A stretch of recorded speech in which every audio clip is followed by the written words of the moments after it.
Today we are going to learn about the last part of metals and non-metals and the last part is corrosion मतलब जंग। तो ये corrosion क्या होता है?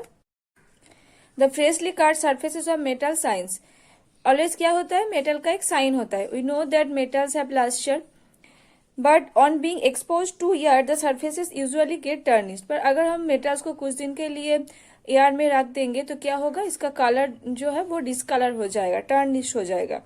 This happens because a thin film of the metal oxide is generally formed over there by action of air on the metal।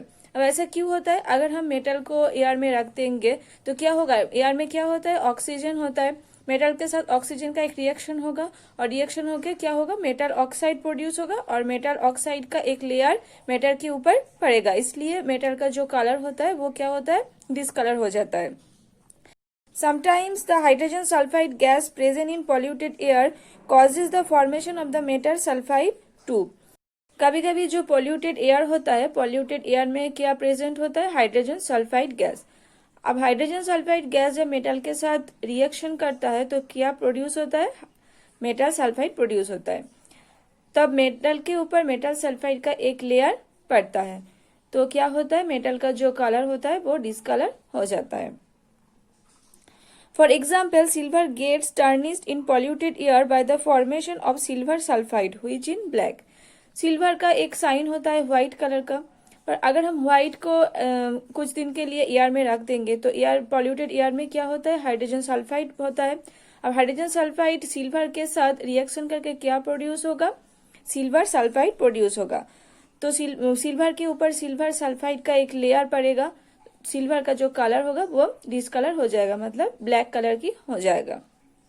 In many cases silver and gold tarnishing protects the rest of the metallic mass from the chemical action of air. कभी कभी क्या होता है? जब metal के ऊपर metal sulphide का एक लेयर होता है तो बाकी जो मेटल होता है वो एयर के साथ कोई भी केमिकल रिएक्शन नहीं करता है। In the other cases, when the chemical action of air is prolonged beyond tarnishing, the compounds from slowly eat away by metal, we then say that the metal is corroded।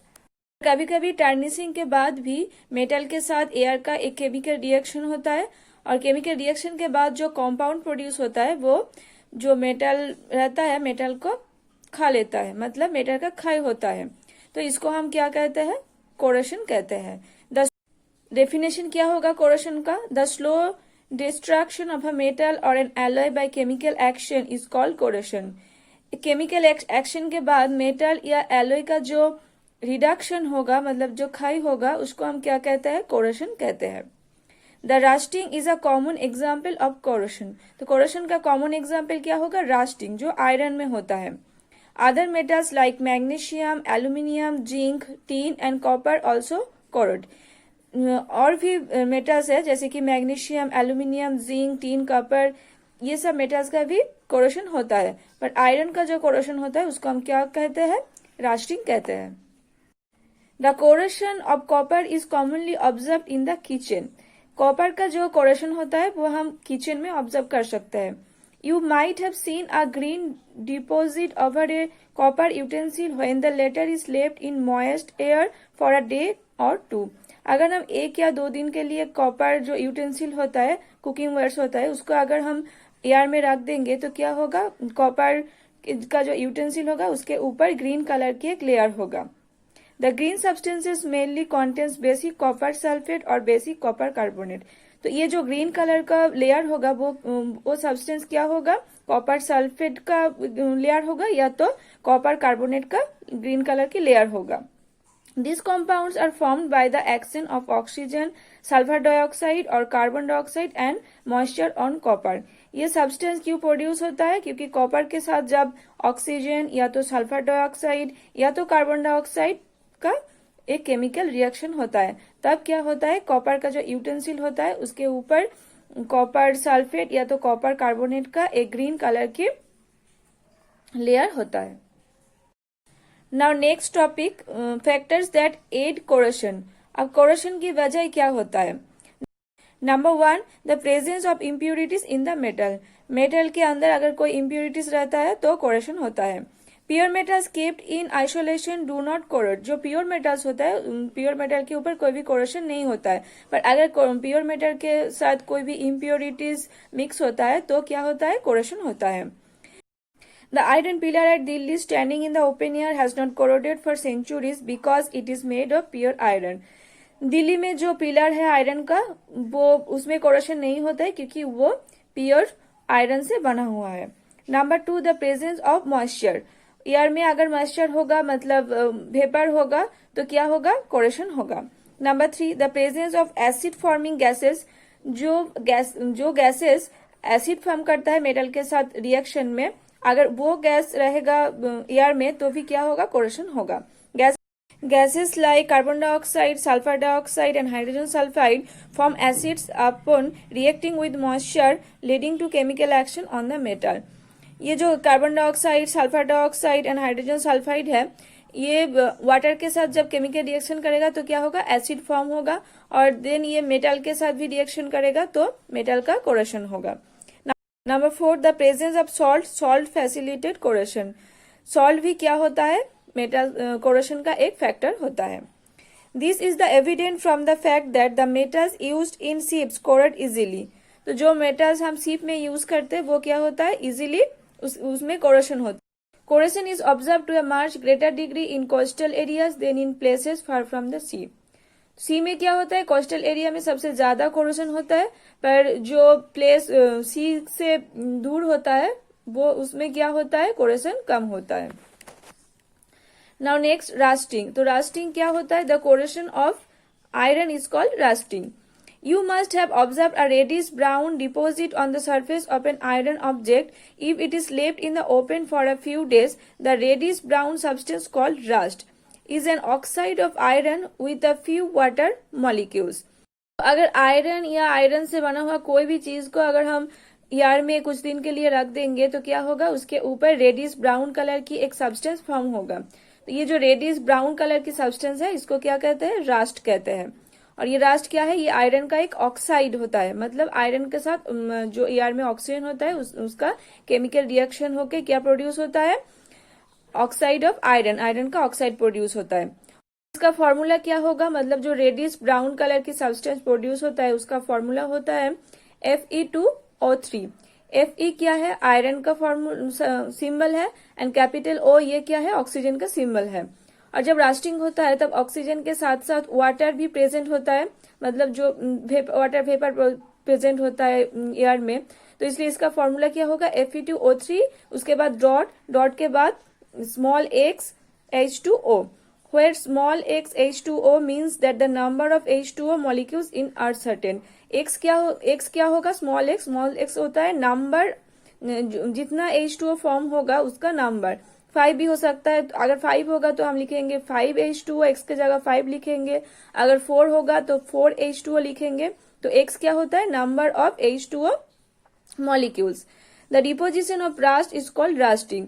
अब ये जो process होता है Rust का, इसको हम क्या कहते हैं, रास्टिंग कहते हैं।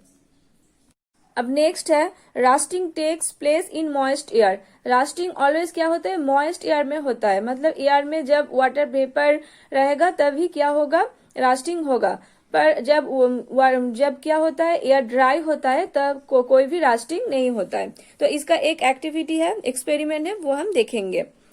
टेक 3 टेस्ट ट्यूब्स एंड लेवल them A, B and C। पहले 3 टेस्ट ट्यूब लेंगे और A, B, C ऐसा करके मार्क करेंगे। And a few unrusted small iron nails of similar size. And तीनों ही टेस्ट ट्यूब में स्मॉल साइज का एंड अनरस्टेड, जिसमें रास्टिंग नहीं हुआ है, ऐसा सिमिलर साइज का आयरन नेल्स लेंगे। Number 1, put a few nails in test tube A। Test tube A में कुछ नेल्स लेंगे आयरन का। Pour some tap water into it, इसमें कुछ वाटर डालेंगे। And place A in a test tube stand, और and test tube stand के साथ उसको रखेंगे हम। You can add a drop of dilute acid to facilitate the reaction, और इसके अंदर हम कुछ डिल्यूट एसिड भी डालेंगे केमिकल रिएक्शन होने के लिए। अब नंबर 2 टेस्ट ट्यूब में हम क्या करेंगे, boil some distil water in test tube B to remove the dissolve water. Test tube B में हम कुछ वाटर बॉयल करेंगे ताकि उसके अंदर अगर कोई भी एयर होगा तो बाहर निकल जाएगा। Put some nails into the air free water. अब इसके अंदर कुछ नेल हम डालेंगे और इसके अंदर क्या है, कोई भी एयर नहीं है। And pour oil over the water, and इसमें कुछ ऑयल भी डालेंगे वाटर के ऊपर।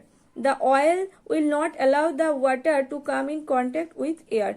अब ऑयल के साथ वाटर का भी क्या होता है, मिक्स नहीं होता है, तो वाटर के ऊपर ऑयल का क्या होगा, एक लेयर फॉर्म होगा और ऑयल ऑलवेज क्या करेगा, एयर को वाटर के साथ कांटेक्ट में नहीं आने देगा।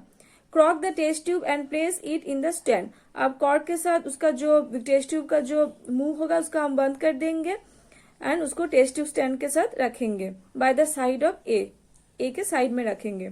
अब नंबर 3 टेस्ट ट्यूब में अब क्या करेंगे, place some quick lime in the test tube C. Test tube C में हम क्विक लाइम लेंगे। क्विक लाइम का फॉर्मूला क्या है, calcium oxide, capital C small A capital O. Calcium oxide मतलब कैल्शियम के साथ जब ऑक्सीजन का रिएक्शन होता है तो क्विक लाइम फॉर्म होता है, मतलब कैल्शियम ऑक्साइड फॉर्म होता है। टेस्ट ट्यूब सी में हम कैल्शियम ऑक्साइड लेंगे। Put a few nails in the test tube, और कुछ आयरन का नेल लेंगे एंड क्रॉक इट, और इसको हम कवर कर देंगे। Place the test tube in the stand, इसको भी हम स्टैंड के हेल्प में रखेंगे। Quick lime has the ability to absorb all the moisture within a closed space. अब क्विक लाइम का एक एबिलिटी होता है, जो कोई भी क्लोज्ड प्लेस में जितना मॉइस्चर होता है वो क्या कर लेता है, एब्जॉर्ब कर लेता है। तो टेस्ट ट्यूब सी में टेस्ट ट्यूब के अंदर जितना भी मॉइस्चर होगा क्विक लाइम क्या करेगा, उसको एब्जॉर्ब कर लेगा। Thus the air in test tube C does not contain any moisture. तो सी के अंदर क्या होगा, सिर्फ एयर होगा, पर एयर में कोई मॉइस्चर नहीं होगा। Examine the nails after a few days. अब कुछ दिन बाद हम तीनों ही टेस्ट ट्यूब को क्या करेंगे, एग्जामिन करेंगे। You will find that only the nails in test tube A have rusted but not those in the others. तो हम लोग देखेंगे जो टेस्ट ट्यूब ए के अंदर जो नेल्स है उसमें रास्टिंग हुआ है, पर बी सी में जो आयरन का नेल है उसमें कोई भी रास्टिंग नहीं हुआ है। अब ऐसा क्यों हुआ है, क्योंकि जो टेस्ट ट्यूब ए है, टेस्ट ट्यूब ए के अंदर क्या है, मॉइस्चर है, और ये एयर के कांटेक्ट में भी है, क्योंकि इसको हम कवर करके नहीं रखे हैं, इसलिए ए में क्या एयर एंड मॉइस्चर दोनों ही है, इसलिए टेस्ट ट्यूब ए में रास्टिंग हुआ है। पर टेस्ट ट्यूब बी में क्या है, टेस्ट ट्यूब बी में सिर्फ मॉइस्चर है पर कोई भी एयर नहीं है, तो इसलिए इसमें भी नहीं होगा रास्टिंग। एंड सी में क्या है, सी टेस्ट ट्यूब में एयर है पर मॉइस्चर नहीं है, तो इसलिए सी में भी रास्टिंग नहीं होगा। तो रास्टिंग के लिए एयर एंड मॉइस्चर दोनों ही नेसेसरी है। अगर कोई भी एक नहीं रहेगा तो रास्टिंग नहीं होगा। रास्टिंग के लिए दोनों ही नेसेसरी है। The following chemical reaction takes place in rusting. Rusting का एक केमिकल इक्वेशन है, वो केमिकल इक्वेशन क्या है, आयरन का कलर क्या होता है, ग्रे, इसलिए आयरन के नीचे हम ब्रैकेट में लिखेंगे ग्रे, प्लस आयरन के साथ किसका रिएक्शन हो रहा है, ऑक्सीजन प्लस वाटर, मॉइस्चर मतलब वाटर, तो क्या प्रोड्यूस होगा, रास्ट। और रास्ट क्या होता है, एक रेडिश ब्राउन कलर का सब्सटेंस होता है। तो ये होता है केमिकल इक्वेशन ऑफ रास्टिंग। और रास्टिंग के लिए एयर एंड मॉइस्चर मतलब ऑक्सीजन एंड वाटर दोनों ही क्या है, नेसेसरी है। अगर कोई भी एक नहीं रहेगा तो रास्टिंग नहीं होगा। अब next topic, how to prevent corrosion. अब हम कैसे कोरोशन को प्रिवेंट करेंगे, रोकेंगे कैसे कोरोशन को। तो कोरोशन को प्रिवेंट करने के लिए बहुत सारे मेथड है। ऐसा ही एक मेथड है painting. Applying a paint preferably acid resistant protects the metal from the chemical action of air or a solution। तो नंबर 1 मेथड जो है वो है पेंटिंग। अगर आयरन के ऊपर हम कोई भी मेटल का पेंट कर देंगे तो क्या होगा, उसके ऊपर रास्टिंग नहीं होगा। तो ये होता है एक मेथड। अब नंबर 2 जो मेथड है वो है greasing. Applying grease over the metal surface also protects the metal from chemical action. तो ग्रीस एक ऑयल के तरह है, इसको अगर हम मेटल के सरफेस के ऊपर अप्लाई करेंगे तो क्या होगा, मेटल में रास्टिंग या कोरोशन नहीं होगा। नंबर 3 है गैल्वेनाइजिंग। गैल्वेनाइजिंग क्या है, a metal object is dipped in molten zinc so that a layer of zinc forms on the surface of the object, then the object is said to be galvanized. कोई भी metals के ऊपर अगर हम zinc का एक layer देंगे तो उसको हम क्या कहते हैं, गैल्वेनाइजिंग कहते हैं। और जिस ऑब्जेक्ट के ऊपर हम ये जिंक का लेयर देंगे उसको हम क्या कहेंगे, गैल्वेनाइज्ड। गैल्वेनाइजिंग प्रिवेंट रास्टिंग, ये भी प्रिवेंट रास्टिंग को प्रिवेंट करता है। Galvanized iron pipes are used for water connection in homes, घर में जो पाइप हम यूज करते हैं वाटर कनेक्शन के लिए वो क्या होता है, गैल्वेनाइज्ड आयरन का ही होता है, इसलिए उसके पाइप के ऊपर क्या होता है, कोई भी रास्टिंग नहीं होता है। Similarly GI sheets are used for making air coolers, air coolers में भी जो हम सीट्स यूज करते हैं वो गैल्वेनाइज्ड आयरन का ही होता है। नंबर 4 जो प्रोसेस है वो है टीनिंग। टीनिंग क्या है, tinning a metal is also done in a similar manner as galvanising, में टीनिंग भी गैल्वेनाइजिंग की तरह ही एक मेथड है। A tin plate is prepared by dipping an iron sheet in molten tin, tin को पहले हम हीट देके उसको मॉल्टेन करते हैं और उसके बाद आयरन सीट के ऊपर हम उसका लेयर देते हैं। A thin layer of tin deposits on iron which not only prevents iron from rusting but also gives a shining look to the sheet। तो अगर हम टीन का एक लेयर देंगे आयरन के ऊपर तो क्या होगा, आयरन का रास्टिंग नहीं होगा और आयरन का साइन भी क्या होगा, बढ़ जाएगा। अब नंबर 5 जो प्रोसेस है वो है इलेक्ट्रोप्लेटिंग। इलेक्ट्रोप्लेटिंग क्या है, depositing a thin uniform layer of one metal over another by electrolysis is known as electroplating. ये एक मेथड होता है इलेक्ट्रोलाइसिस। अगर हम इलेक्ट्रोलाइसिस मेथड में एक मेटल के ऊपर दूसरे मेटल का कोई भी लेयर देंगे तो उसको हम क्या कहते हैं, इलेक्ट्रोप्लेटिंग कहते हैं। Electroplating a metal with tin, nickel, chromium और copper is quite a common method of preventing corrosion.